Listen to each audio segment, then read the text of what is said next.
Tantôt, je me promenais dans le stationnement, puis je me disais, misère, ça passe vite le temps. Parce qu'on est en septembre quand le camp des boulots me demande de considérer d'être au camp père-fils, puis d'apporter l'enseignement. Puis moi, comme un innocent, je dis oui. Non, c'est pas vrai. Je suis vraiment content d'être là. Puis je me suis préparé longtemps d'avance. Puis je savais que j'avais en masse de temps, mais tantôt, je me suis dit, hey, là, on est rendu. Fait que je suis vraiment content. Puis je vais en rajouter, Alexandre, c'est la première fois, le camp père-fils, je pense, tu me corrigeras, Étienne, c'est la 7e ou 8e édition. Puis c'est la première fois que c'est sold out. C'est le premier camp qui est plein, à pleine capacité. Fait que c'est vraiment, je suis honoré d'être avec vous autres, les gars. Puis, mais quand on enseigne dans un camp comme ça, puis je regarde les visages qui sont là, le défi d'enseigner, c'est d'intéresser les plus jeunes, pas les perdre, puis être pertinent pour les plus vieux. Fait que c'est essayer de rassembler tout ce monde-là. Fait qu'on devrait y arriver ensemble au courant de la fin de semaine. Moi, tantôt, volontairement, Alexandre il a passé par-dessus moi pour ma présentation, mais moi, je me présente, Pierre Allard, je suis de l'Église de la Cité à Mascouche. Ouais, je suis supporter. Puis, ben, c'est la seule église que j'ai connue pour le vrai. Je suis venu au Seigneur dans cette église-là, puis je suis resté là. Fait que je suis membre de cette église-là depuis, je vous le dirai pas, une quarantaine d'années. Puis, je suis un gars qui aime beaucoup s'impliquer. Fait que je suis beaucoup impliqué au camp des boulots depuis une dizaine d'années sur le CA du camp des boulots. Fait que j'ai vu ce camp-là se développer, grandir, puis c'est pour ça que je suis content de voir que c'est un outil que Dieu utilise, puis que vous considérez de l'utiliser, cet outil-là. Puis je suis sûr qu'on va passer un super bon temps en fin de semaine, ça va être génial. Je suis aussi impliqué à l'association, dans notre famille d'église, la BEC. Je suis sur le CA aussi de l'association. Fait que c'est un honneur pour moi aussi de servir à cet endroit-là. Ça a toujours fait partie pas mal de mes valeurs, de m'impliquer là où je suis. Puis quand je suis arrivé à l'Église à l'époque, j'étais jeune croyant, en 85, j'ai accepté le Seigneur. Puis quelques années plus tard, pour ceux qui l'ont connu, Marianne Betticlair. Marianne, c'était notre responsable du ministère de l'École du dimanche. Fait que Marianne m'a recruté pour le ministère de l'École du dimanche. Fait que j'ai été impliqué à l'École du dimanche pendant une trentaine d'années. Puis, il y a des visages que je vois ici, c'est des gars qui ont été dans ma classe. Là, puis, c'est drôle, mon pasteur à l'église, c'était mon kid à l'école du dimanche. Fait que, tu sais, le temps passe vite, là, c'est ça que je voulais vous dire. Fait que, oui, impliqué beaucoup à l'école du dimanche. J'ai été sur le conseil des anciens pendant une bonne douzaine d'années. Pour toutes sortes de raisons, je me suis retiré du conseil. Puis, une des raisons que je n'avais pas vu venir, puis que le Seigneur avait préparé le terrain pour me libérer du temps, ben c'est aussi, il y a 2 ans, on a appris le cancer de ma conjointe, de mon épouse. Fait qu'on est encore là-dedans, en train de se battre contre ce saloperie-là. Fait que ça a demandé beaucoup de temps et tout ça. Fait que quand je me suis retiré du conseil, c'était pas à cause de ça. Puis des fois, on se demande pourquoi les choses arrivent. Hein? Puis ben, j'ai compris que c'était un bon moment pour prendre un recul par rapport à mon engagement dans l'Église. Mais je suis quand même impliqué dans mon église. Puis, une chose que je ne vous ai pas dit, moi, c'est les rigolos au barbecue, mes préférés. Cette valeur, il n'avait pas dans son sac. Non. Mais d'où je viens? Il y a beaucoup de visages, on se connaît un peu, on se côtoie, mais vous ne savez pas vraiment qui je suis. Puis, il y a différentes façons d'amener la parole, il y a différentes façons d'enseigner. On peut enseigner par exposition, donc on prend un passage, exemple, on dit hey, on va regarder Galates 5 aujourd'hui. Puis on décortique le passage, on fait des références à d'autres passages dans la parole, donc par exposition. Ça peut être par thème aussi. Moi, ce que j'ai choisi pour nous autres en fin de semaine, c'est qu'on va regarder un personnage de la parole de Dieu. On va s'inspirer de ce personnage-là. Là, Rémi a vendu un peu la mèche trop vite. C'était supposé apparaître plus tard, mais de toute façon, c'était envoyé dans la publicité. Ensemble, on va explorer le personnage de Josué, un personnage qui est extrêmement fascinant, qui m'a beaucoup inspiré. Mais ça vient de où, ça? C'est que moi, dans mon cheminement personnel, je vous dirais, j'ai jamais... Premièrement, je suis d'une famille catholique. Hein, comme les gens de ma génération, c'était l'Église catholique puis tout ça. Puis il y avait la secte baptiste qui était sur le chemin des Anglais, qu'on ne parlait pas trop parce qu'on voulait, on voulait garder une bonne réputation. Il ne fallait pas avoir affaire à ces gens-là. Fait que moi, j'étais à l'Église catholique, impliqué dans mon Église. Ça a fait partie de ma vie. Je me suis jamais questionné si Dieu existait ou pas. Ça a toujours fait partie de ma vie. Puis une des raisons, probablement, c'est que dans la maison que mes parents ont achetée quand j'avais 2 ans, qui est aujourd'hui ma maison, c'est une grande maison, il y avait un logis à côté. Puis pour le vrai, là, c'est pas les autres. Nos voisines, c'était des religieuses. Fait que moi, j'ai grandi avec des religieuses qui ont eu une super bonne influence dans ma vie, ces femmes-là. Puis, mais quand on est arrivé à 2 ans, il est arrivé un incident. Là, je n'ai pas le temps de nulle part. Je vais prendre mon cellulaire, si vous voulez, juste pour ne pas vous tenir jusqu'à trop tard. Fait que, à 2 ans, sans que ma mère s'en aperçoive, j'étais malade, je filais une grippe, elle avait été chercher du sirop chez le médecin, puis elle n'a pas bien caché la bouteille. Moi, je l'ai trouvé, puis je l'ai calé. Sirop cerise à codéine. Ça a dormi. J'étais vraiment tranquille. Puis les religieuses, comme je vous dis, c'était nos voisines. Puis il y en avait une sur le bord de l'eau. Elle, c'était la ménagère. C'est elle qui tenait la maison, qui faisait les repas, puis tout ça. Moi, c'est ma deuxième mère. Parce que quand ma mère avait besoin d'une gardienne, elle était à côté. Fait qu'elle était contente. On était les enfants qu'elle ne pouvait pas avoir. Fait qu'elle m'amène inconscient, mais en train de dormir, à sur le bord de l'eau pour aller faire des commissions. Elle vient me rechercher. J'étais encore plus inconscient. Je vous fais grâce des détails, mais dans le transport à l'hôpital, de Mascouche à Sainte-Justine, 7 arrêts cardiaques, massage, le médecin qui était notre médecin de famille, qui était un ami de la famille, il ne voulait même pas embarquer dans l'ambulance parce qu'il était sûr que je ne me rendais pas. Puis, chacun de nos jours sont comptés. Le Seigneur avait décidé qu'il y avait plus de jours à ma vie qu'à 2 ans. Mais mon enfance a été bercée par cette histoire-là. Dans la maison où je vis aujourd'hui, mon salon, à l'époque, c'était la chapelle des religieuses. Puis je me suis fait compter, je ne sais pas combien de fois, ces 7 femmes-là, à genoux, qui priaient, puis qui demandaient à Dieu de sauver cet enfant-là. Ça, c'est mon enfance. Fait que, on peut dire plein de choses contre la religion catholique. La religion catholique a eu une super belle influence. Moi, mes amis, c'était le curé, c'était le vicaire. J'avais des super conversations. Fait que c'était un no-brainer. Dieu y existait. Puis je cherchais à connaître Dieu. Puis très jeune, je me suis impliqué dans mon église, l'Église catholique. Fait que je faisais de l'animation pastorale. À 15 ans, j'avais le micro, j'avais 600 personnes devant moi. On appelait ça la messe familiale à 10h15. On était hyper,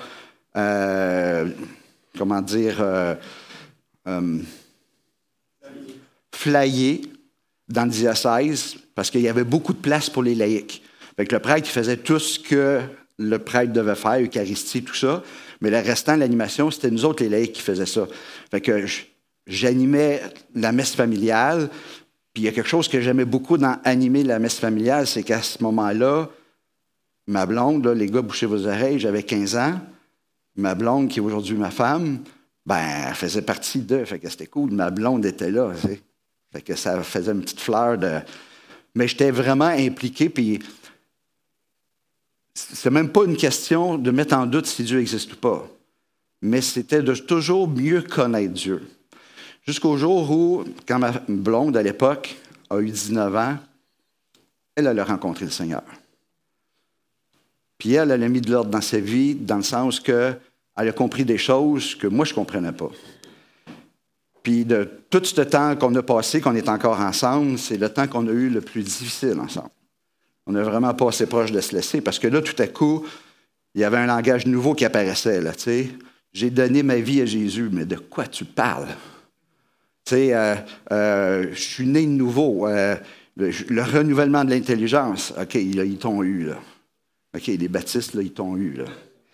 Des concepts de rédemption de péché, de repentance, le jugement de Dieu à la fin, l'enfer, Satan. Hey, comment? On n'est plus au Moyen-Âge, là, tu sais. Fait qu'on ne se rencontrait plus, là, dans ça. Mais j'avais toujours plein de questions. Puis là-dedans, elle me disait, tu sais, Pierre, elle dit, t'aimes ça lire, tu cherches Dieu. pourquoi tu ne lis pas la Bible? Lire la Bible, on a le droit de lire la Bible. Ben, pourquoi pas? Ouais, mais c'est plus pour les prêtres, ça, c'est plus pas pour nous autres. Puis là, elle me challengeait avec ça. Ben, moi, je n'avais une Bible, puis elle me disait, tu veux connaître Dieu? Ben, cherche-les là. Lis. Puis elle dit, si tu penses commencer à quelque part, commence donc par l'Évangile de Jean. Honnêtement, je la trouvais prétentieuse, parce que moi, c'est moi qui anime le dimanche matin. C'est moi qui le sais. Pour qui tu te prends, toi, de me dire que je ne connais pas Dieu? Mais je connaissais des choses sur Dieu. Je ne connaissais pas Dieu. Puis, par challenge, j'ai ouvert ma Bible, j'ai commencé à lire. Puis là, j'ai commencé à avoir plus de questions. Puis ces questions-là, je les amenais au presbytère. Puis là, je demandais à mon ami Jean-Paul, qui était vicaire à l'époque, « Hey, Jean-Paul, qu'est-ce qui fait qu'on va au ciel? » Ben, t'es un bon catholique. Ben, j'essaye. Go. À quel moment qu'on arrête de ne pas être assez bon pour ne pas avoir droit? Ben, c'est-tu quand on va en prison? Ou tu es en prison pour meurtre? Là, c'est comme la ligne. Là. À partir de là, tu n'as plus le droit d'aller au paradis. Fait que je n'avais pas les réponses. Puis Linda me disait, arrête de chercher, c'est là. Puis plus je lisais, ben, j'avais de plus en plus de questions. Mais j'avais de plus en plus de réponses aussi. Je vais faire un lien. Moi, dans la vie, à part de servir à l'Église, à l'association, je suis entrepreneur en excavation. Je devrais plutôt dire que j'étais. Je suis nouvellement retraité, en tout cas, essaye de l'être retraité. C'est dans le processus. Puis il y a 3 ans, j'ai vendu l'entreprise à mon fils. Fait que je suis dans l'excavation. Puis quand j'achète une machine, quand j'achète une pelle mécanique, la première chose que le vendeur me donne, c'est ça. Manuel d'entretien, manuel d'opérateur, le livre des pièces. Ma pelle mécanique, ici, est défaite en 500 000 morceaux. Fait que si j'ai un questionnement, comment ça fonctionne, telle bébelle que je n'avais pas sur l'autre pelle que j'ai maintenant, je vais aller voir mon manuel du propriétaire. C'est écrit dedans. Puis s'il faut que je la répare parce qu'il y a un bris à quelque part, ben c'est tout éclaté là-dedans. Fait que ma pelle, là, j'ai des questions, c'est là que ça se trouve. Parole de Dieu, c'est exactement la même chose. Ça, c'est le manuel d'entretien. Ça, c'est le manuel du fabricant. Tu te poses des questions, comment les choses marchent, pourquoi des choses arrivent, pourquoi tu devrais réagir de telle façon, pourquoi tu as réagi de cette façon-là. Les questions sont là, mais les réponses, ils sont là. C'est le manuel à consulter. Quand j'ai catché ça, je me suis mis à dévorer. Vous me demandez à quel moment tu as accepté le Seigneur? Je ne sais pas. Il n'y a pas de date. J'ai un certificat parce qu'un jour, dans une croisade, à l'époque des croisades, ceux qui ont connu ça, je me suis avancé, c'était pour faire plaisir à ma blonde un peu, par curiosité, mais moi, c'est un cheminement. Aujourd'hui, je connais Dieu. Je ne le connais pas autant que j'aimerais le connaître, mais je sais à qui j'ai affaire. Je sais qui est ce Dieu-là, parce que je le découvre là-dedans à tous les fois que je plonge le regard, puis que je plonge mon cerveau, mon intelligence à l'étudier, j'apprends à chaque fois des choses sur Dieu. Quand je lisais la Bible, oui, j'apprenais plein de choses, mais en même temps, je découvrais des personnages. Puis, je trouvais des personnages intrigants. Tu sais, un âne qui parle, c'est rare, là. Fait que, hop, un âne qui parle, OK? Mais des personnages aussi intéressants, mais je dirais inspirants. Puis, tu sais, si je vous posais la question de même, quel est le personnage le plus inspirant pour vous dans la Bible? Jésus, habituellement, à l'école du dimanche, tu réponds ça, tu as une chance sur 2 d'avoir bon. Mais là, c'est pas bon. Jésus, ce n'est pas un personnage. Jésus, c'est la parole. Hein? Jean 1,1, il dit, au commencement, la parole existait. Au commencement, avant que la terre soit formée, la parole existait. La parole était avec Dieu, la parole était Dieu. La parole, Jésus. Jésus, ce n'est pas un personnage. Je ne veux pas l'abaisser à un personnage. Jésus, c'est la parole. Toute la parole pointe vers Jésus. L'Ancien Testament, c'est Jésus s'en vient. Les évangiles, c'est Jésus est là, c'est l'Emmanuel. Puis les épîtres d'Apocalypse, ben, ça nous parle d'un retour de ce Jésus, de ce sauveur-là. Donc, ce n'est pas un personnage, c'est la parole. Fait qu'on a, tantôt, c'était marqué à l'écran, puis on n'a pas été là. Je ne sais pas si Alexandre a oublié, mais quel est ton livre préféré de la Bible? Mais tantôt, c'était écrit, mais on n'a pas répondu à cette question-là. Moi, sans contredire, mon livre préféré, c'est Josué. Alors, Josué, pour moi, c'est un livre inspirant. C'est un personnage inspirant.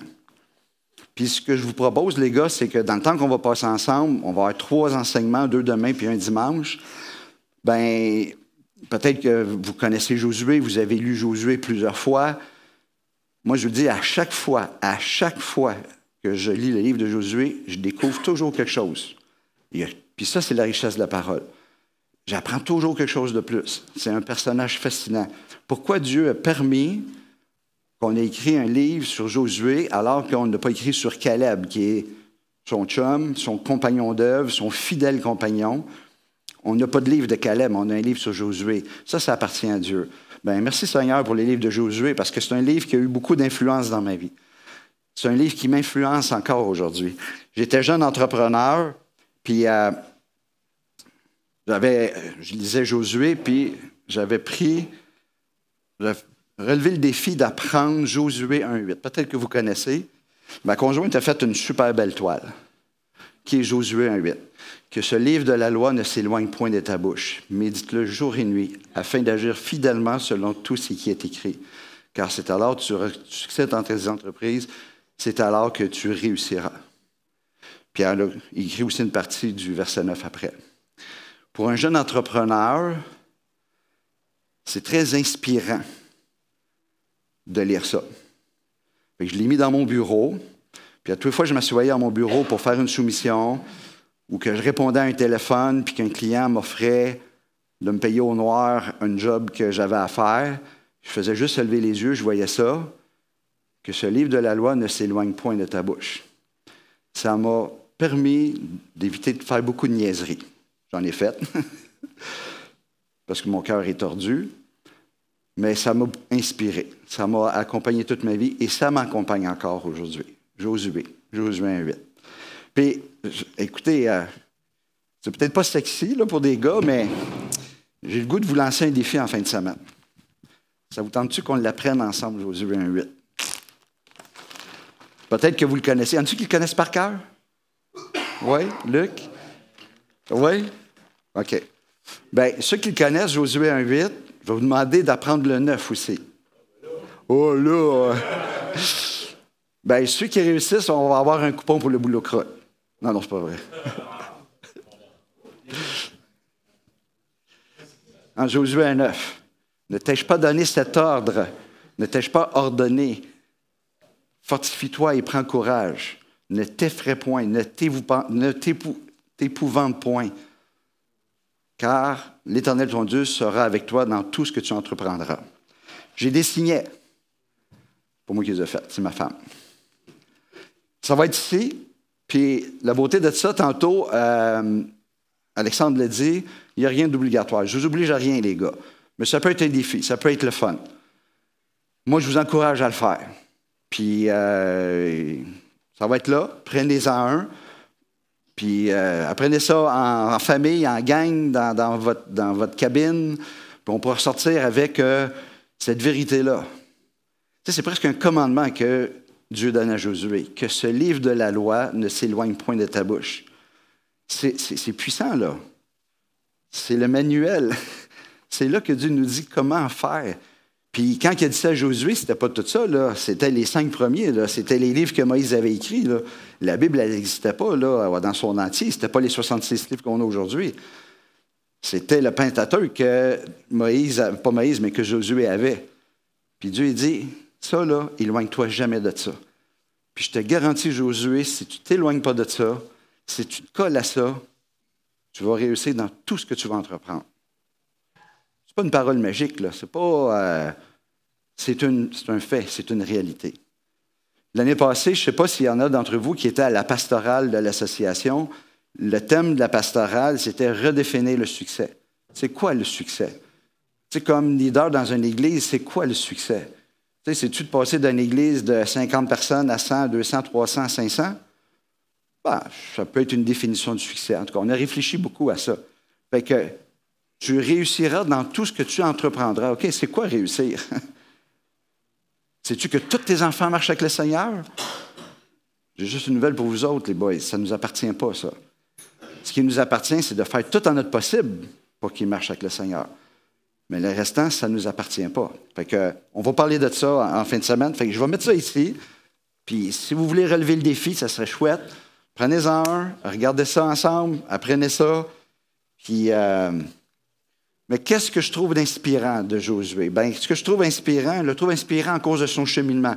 Je le trouve inspirant à cause de son appel au service de Dieu, à cause de son humilité, de son obéissance, de sa soumission, de sa persévérance. C'est des choses qu'on va regarder. Il y a 3 aspects, 3 angles qu'on va prendre pour regarder ce personnage fascinant-là. On pourrait aller dans plein de directions. On va s'attarder à 3 aspects de la vie de Josué, cet homme d'exception que j'ai tellement hâte de rencontrer au ciel. Je vais avoir 1001 questions. Tu sais, je l'imagine grand costaud, puis ça va peut-être un petit nain, tu sais, je ne sais pas, là. Mais fascinant. Un personnage fascinant. Puis, vous savez, ce gars-là, là, il a joué un rôle à un moment donné, là, ça fait 3500 ans, là, Josué, là. C'est à peu près 1400 avant Jésus, puis après ça, le restant jusqu'à aujourd'hui. Ce que fait ce gars-là, c'est encore des répercussions aujourd'hui. Les Palestiniens, là, puis Israël, la bataille Gaza, là, ça, c'est le terrain, je m'en ai dit le terrain de jeu, mais c'était le territoire. Puis on va le voir, Josué, il n'a pas tout fait, là. Il y a une partie du territoire qu'il n'a pas conquis. On va en parler de ça. Ça donne que c'est où? C'est la bande de Gaza. C'est la bande. Puis je ne veux pas rentrer dans cette politique-là. Là. Je ne veux pas aller là. Mais juste vous dire que c'est pas rien qu'un moment dans l'histoire que ça s'est passé. C'est un personnage qui a encore une conséquence aujourd'hui dans notre réalité d'aujourd'hui. Josué, c'est un type de Jésus. C'est une préfiguration de Jésus. Vous savez que son nom avant, son premier nom, bien, son père, c'est Nun. Tout ce qu'on sait de son père Nun, c'est qu'il a donné le nom de Osée à son fils. Son fils aîné, c'était Osée au début, de la tribu d'Éphraïm. Si vous n'êtes pas familier, 12 tribus en Israël, les 12 fils de Jacob. Là, vous allez dire, Éphraïm, ce n'est pas un des fils de Jacob, c'est une autre patente, là, Joseph avec ses 2 fils. Mais bref, Josué, il est de la tribu d'Éphraïm, puis son premier nom, Osée. Puis c'était très courant à l'époque. On voit ça souvent, tu sais, Abraham qui est devenu Abraham. Bon. Fait que Osée veut dire « il sauve ». En hébreu, c'est « il sauve ». Puis son nom a changé pour Jéhoshua, qui a la même racine que Jéhovah. L'Éternel sauve.